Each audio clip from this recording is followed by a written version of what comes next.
World's Toughest Row Atlantic 2023, or our 29th arrival. Thank you so much, everybody, for joining us. I'm Charlotte, your live reporter, and this is Team Excelsior coming into the finish line here in English Harbour in Antigua.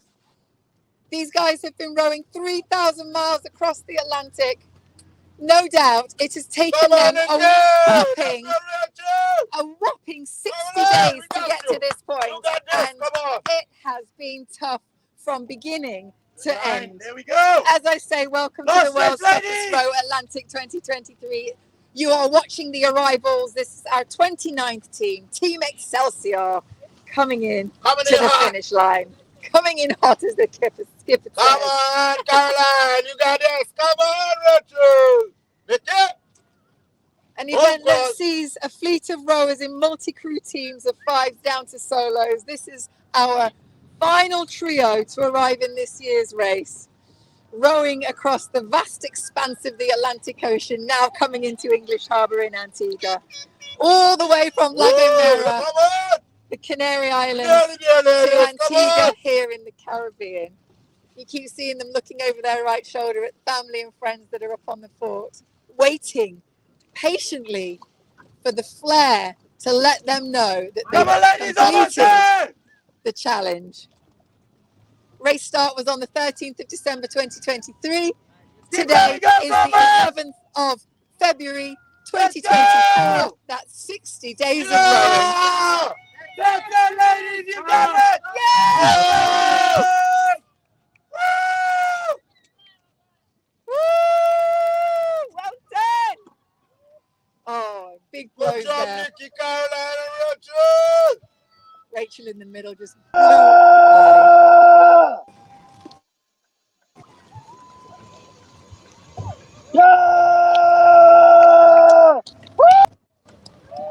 Well done, ladies! Oh, team hug, team hug. Team Excelsior have rowed the Atlantic Ocean going into Antigua after 60 days at sea. The only thing that powered their boat were the people on board, no engine, no sail, just these ladies rowing non-stop for 60 days. Thank you so much for joining us, everybody. We are live on the finish line with Team Excelsior, giving you a little wave. Let us know where you're watching from. Let us know how you know the team. Your hearts can stop racing now because the ladies have arrived. Great job, ladies! Come on! So our 29th team, Team Excelsior. Thank you, Rachel and Caroline. You've done it! Woo! As you heard the skipper say, When you're ready, hold up. Wait. we've got Nikki Kelly, Caroline Haig, Rachel Smiley arriving in, aged from 36 to 54. They're all members of Eton Excelsior Rowing Club in the UK. They train together on the water between Maidenhead and Windsor in England. And they all work with young people, they say. Not shy of a challenge. Individually, they've run marathons, rafted down white water, and climbed mountains. Probably their biggest challenge to date. And probably not at all the row that either of them had in mind when they started the race. Here we go! Oh, out. Yeah, there we go! Let's go, ladies!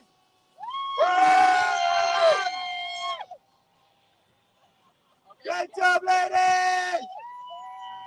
Let's go! Go, ladies!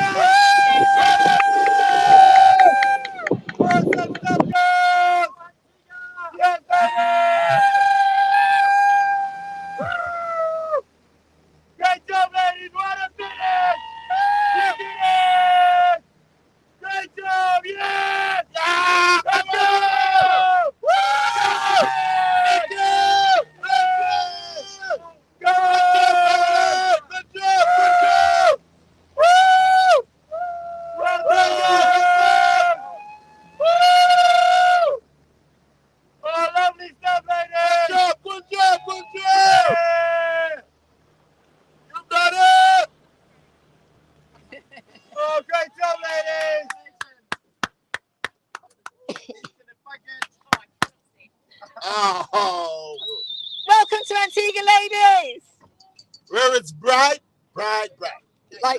teams, Excelsior, were off to a challenging start. For them, this meant that they were soon on power anchor within the first 24 hours of the race, as the fast yet challenging conditions were pushing them north off their planned course, and they struggled to maintain their direction. Oh, more hugs, look, more hugs.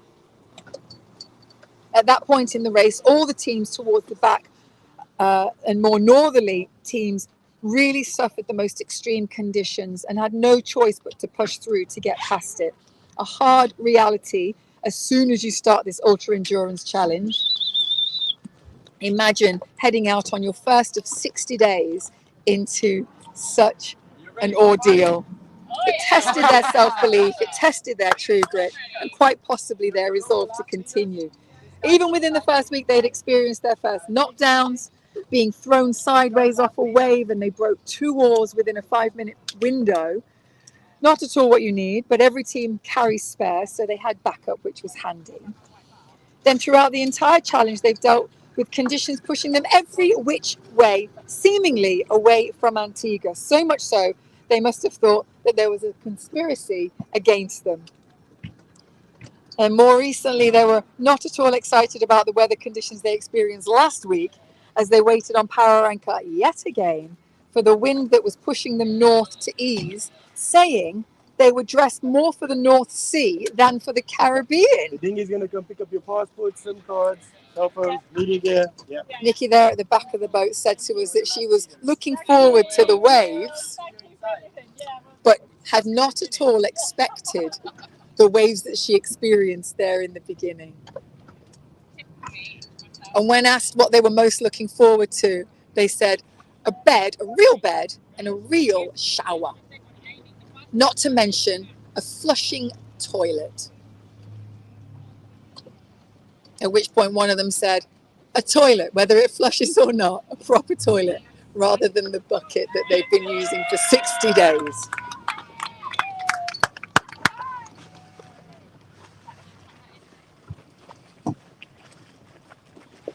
Buenas noches, chicos.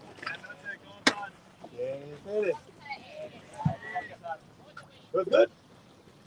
You enjoyed it? Yeah. They saw lots of wildlife. They said they were most excited about the pod of over 100 dolphins that they saw on Christmas Day.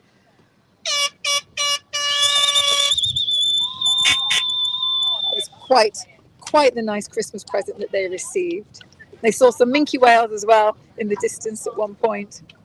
And they, at that point, early on, had a daily visit from a storm petrel. Come on, Nikki!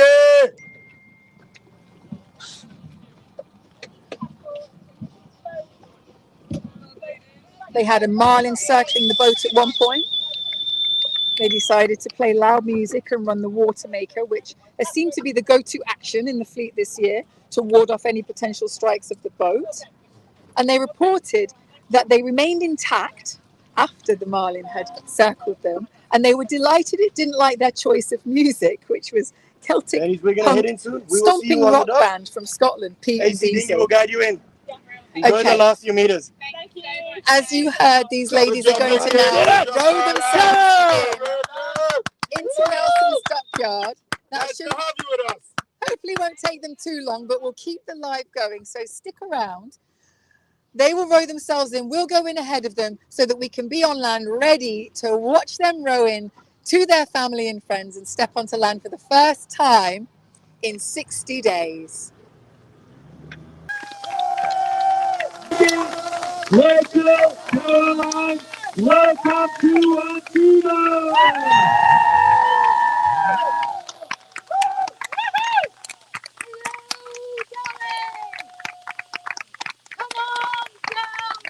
Go, go, go!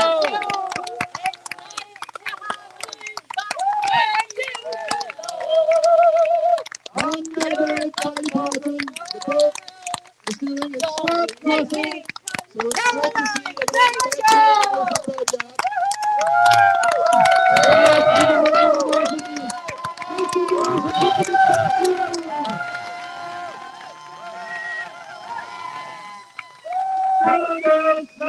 to see Thank you for staying with us. This is the World's Toughest Row Atlantic 2023 for the arrival of Team Excelsior. You just saw their family and friends singing and shouting and happy to see their team arriving back here. What a journey these three incredible ladies have had 3,000 miles across the Atlantic Ocean. Last 10 meters, girls. Take the ocean, and slide your way towards the dockyard. On board we have Nikki Kelly, we have Caroline Haig and Rachel Smiley.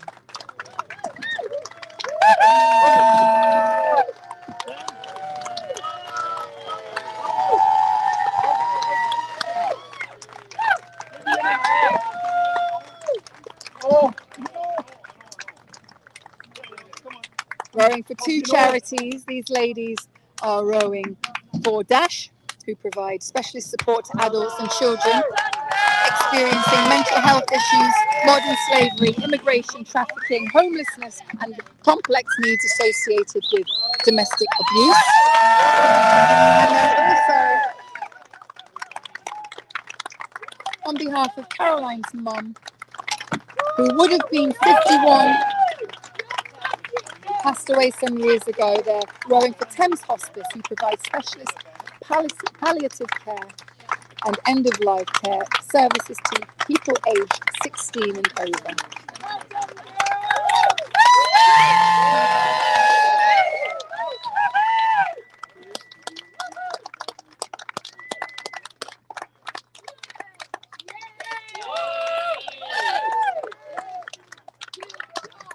Ladies and gentlemen, what we have all witnessed here tonight on this beautiful Sunday evening was the arrival of Team Excelsior!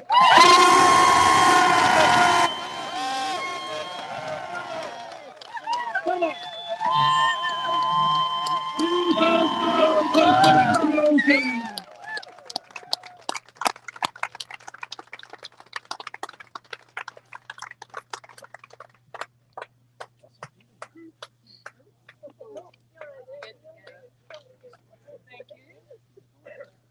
Representing the United Kingdom, again a big applause for Team Excelsior!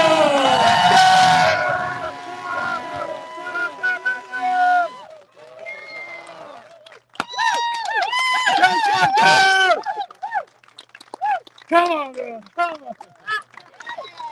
So, it's been many days across the Atlantic Ocean, 3,000 miles. You're all on to okay? Safety first, I know. This is the first time you hear me say it. On to. So, ladies and gentlemen, Sunday evening at the dockyard, would we like to see these three incredible women to step on land? I think that was a yes. Family and friends waiting for you. Who's first? Can we not do it together? You can do it together, definitely. Just be aware, it can be wobbly. Yeah, okay. The dockyard is moving. Ready?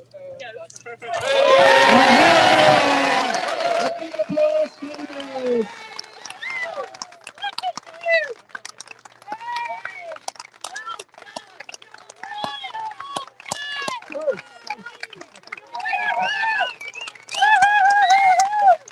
Time for family hugs.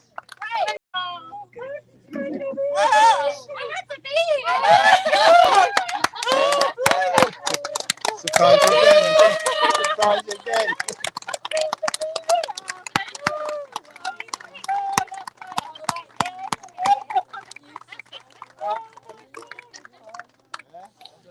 Oh, thank you.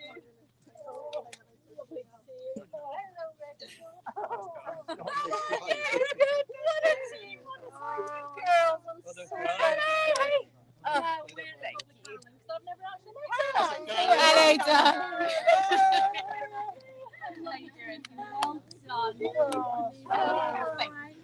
Caroline, Rachel, and Nikki, it's time to step onto the podium. Soon you will be back with your family. Rachel? And the podium will be slightly off as well.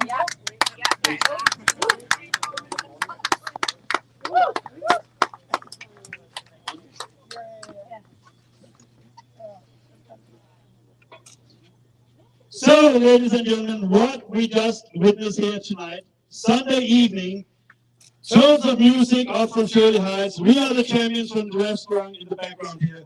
What a great way to finish the weekend. Girls, team Excelsioar, you have done amazingly well. You started your journey, and I know there's been some frustration and obstacles and a lot of challenges out there. We'll come to those in a bit. But you started, as I said, in December 13th in Laguna. You are now here safe and sound with your boat. Dolly Parton made her third crossing across the Atlantic Ocean. You did your journey in a time of 60 days. We wish. It's all technical. But I will give you the right time. We'll take that. That's fine. You can write that down if you like. That's all right. 60 days, 13 hours, and 32 minutes.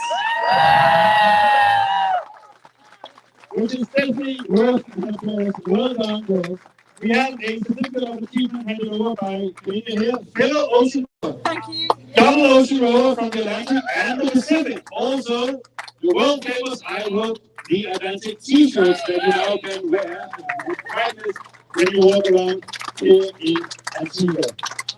So, maybe the 50 days on the screen was wishful thinking. We know that you guys really wanted to be here way before 60 days. You came up north right from the start.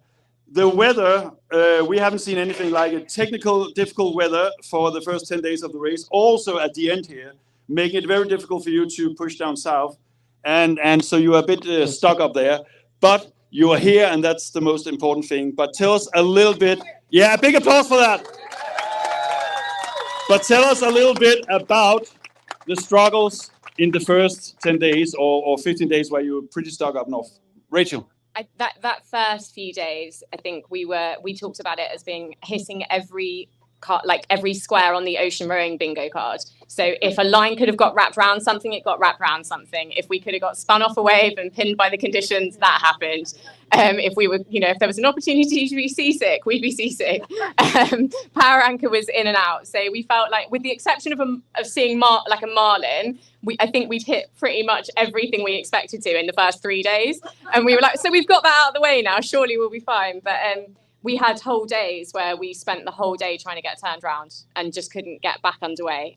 So it was really tough, wasn't it? It was hard work. Most extreme moment out there?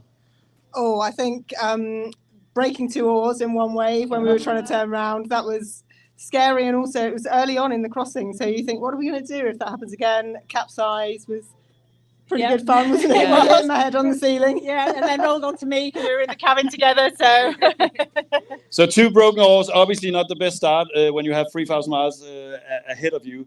But I know you have been rowing together for quite some time. You do a lot of training, and today's condition definitely showed that you can row because you have been above 3 knots all day and also through the night.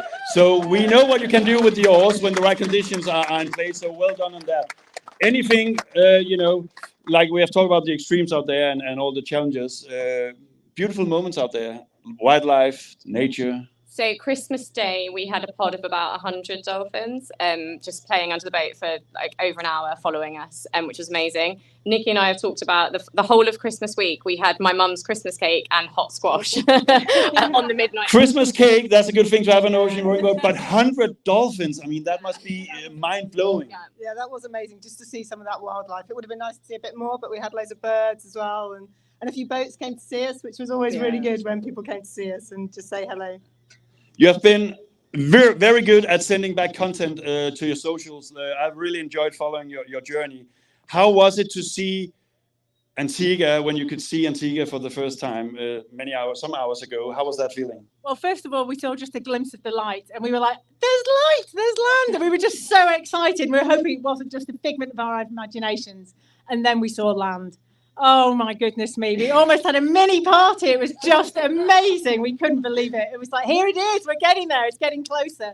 And then we saw grass. Caroline went mad, there's grass and there's buildings and everything. It was simply amazing. Loved it, and it's a great island from what we've seen so far. And thank you to everybody for the reception that they've given us. What are you looking forward to now here? Yeah, a big applause. All it takes is some grass. What are you looking forward to now here on the island? I think just relaxing with family and seeing the island. I've not been here before, although the other two have. So spending a few days here and just soaking in the atmosphere of the island before going back to the UK. Yeah, the same really. I was saying to Fraser on the duty phone, I'm 37 in a couple of weeks, and I was like, I really miss my mum. So just really excited to spend time with family. And we've been preparing for this for like 2-3 years. So actually, you give up a lot of breaks, you give up a lot of time with family. So to have that now and to spend that time with people is just invaluable.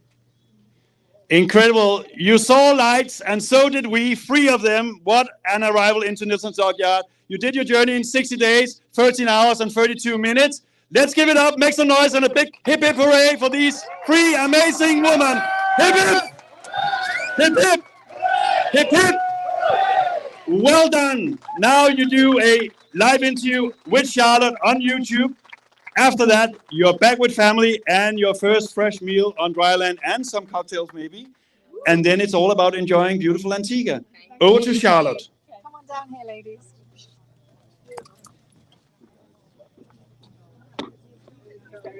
You seem very steady. Oh, no, I said that too soon. No. Just pretend you haven't noticed. Squeezing together nice and tight. Just a quick chat before your first meal, which I know is one of the things that you're most looking forward to. Tell us what you learnt about the Atlantic. I feel like it didn't like us very much. I think I was surprised, not by how unpredictable it could be, because I think I expected that, but how quickly it could change. So we could be in flat calm, like a glassy lake at 8 o'clock in the morning. And by 9 o'clock, we would be looking up at waves that were, we didn't understand the physics of how we were still on them, So for me, I think that was the big thing. It just felt like, I didn't realize it would change so abruptly. I think there are so many different states that it can be in, because you think it can be calm or it can be wavy, but actually it's just the changes are subtle, and then suddenly you think, I didn't even realise it had changed, and it's changed so much, and the colour changes and the wind changes. It is amazing. And just how when you're looking off the boat, how you look out into infinity, and you just think, how amazing is that? So, somebody said to me before I left, just look down the oar and look out into infinity, and it's just simply amazing as you do that, and just say, wow, we've got all of this all to ourselves, and it's just magical. Yeah. And in the midst of all of that, what did you learn about yourselves? I learned, I had some things confirmed about myself. Like I've always known that I don't deal well with uncertainty. Like my family always joke that I need to know what colour the pilot's eyes are going to be. I'm good with certainty, and I can deal with. I can do the solution-focused stuff, that's fine, but I like to kind of have an idea of what's going on. So I knew that about myself. I guess what I learned was I could deal far more with uncertainty, and I've had to sit with that for several days. So that for me, the fact that actually I could just sit with that and deal with that was, I think you learn how much you like about the things that you've already got. So, I know some people, and I know, people that say I want it to change my life and I want to do something different when I get back. But, having a really nice life anyway, you think it's been brilliant, but it's also great to appreciate the things that you've already got back at home. And it makes you appreciate them, I think. And for me, it made me realise that actually it will pass. Whatever's happening, it's just going to pass, and it'll be okay. Everything will be all right. So don't worry about it. It'll just, it'll happen. It'll all be okay. And so I was surprised. I thought I would probably react more than I did, whereas actually I was calmer than I thought I'd be in some of the situations that we had to deal with. So that surprised me, because I thought I'd be a little bit sort of overexcited and emotional about it. Awesome. Thank you for that. Really nice answers there. You've got your friends, family, lots of support from back home coming in, lots of messages coming in as well. What would you like to say to them? I'd just like to say a huge thank you to absolutely everybody who supported us. Family even. So friends that are and have become family as a result of this, this wonderful, event that we've taken a part in. And just to say a huge thank you to everybody who's just supported us. And all the people that you get advice from, and all those little bits of advice that you get from different people that make the crossing work, and, work that enable you to go, and all those supporters. It's amazing. Yeah, I think we always recognise that there's something like fundamentally selfish about what we're doing by being here, because you're asking people to, you know, be okay with the fact that you're being away for so long, and that it's, you know, it's putting a toll on them as well. So we're hugely grateful. Like, it's not 3 people that got us across. Like, it's everybody. So yeah, It's a big team. Thank you, everyone. So, you know, the team behind the team. Yeah, and they're there, and They're they've been brilliant. Yeah. And you can go and get them now. Okay. Thank you very much. Thank Take you. care and so enjoy much. Antigua. We will. Thank you so much. You're welcome. Do you want me to take those?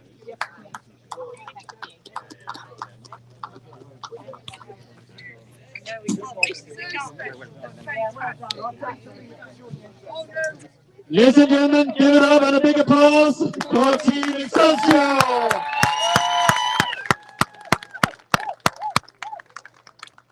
And they're off to do some official business and to eat that very all-important first meal on land, which they said to us they were super looking forward to, along with the bed, the shower, and everything else that comes with being back on land after 60 days at sea. Thank you so much for watching, everybody. We have 8 more teams left out there. Our next team, Aim for the Ocean, coming in a couple of days. So keep an eye on the tracker. Keep an eye on our social media for updates. We will be sure to update you as to when Dominic is coming in, our French team in the fleet this year. And we look forward to seeing you very soon. Stick around and we'll see you soon. Look after yourselves.